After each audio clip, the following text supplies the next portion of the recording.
ভাই বোনেরা, আস্তে আস্তে আমার বয়স বাড়ছে, সেটা আমি বুঝতে পারছি।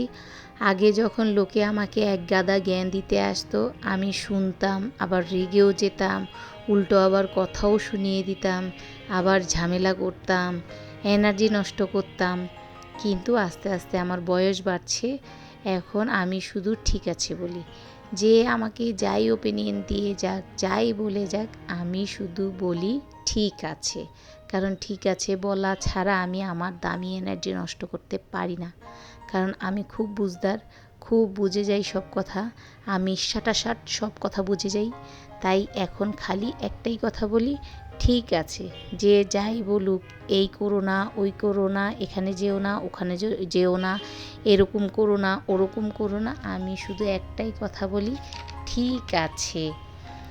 এবার সব ঠিক আছে, আমি সব ওদের কথা শুনে টুনে নিই, ওদের ঠিক আছে বলে দিই, তারপর আমি ওটাই করি যেটা আমার কাছে ভালো লাগে। ভুল হলে ভুল হবে, ঠিক হলে ঠিক হবে, দ্যাটস ইট, সব ঠিক আছে।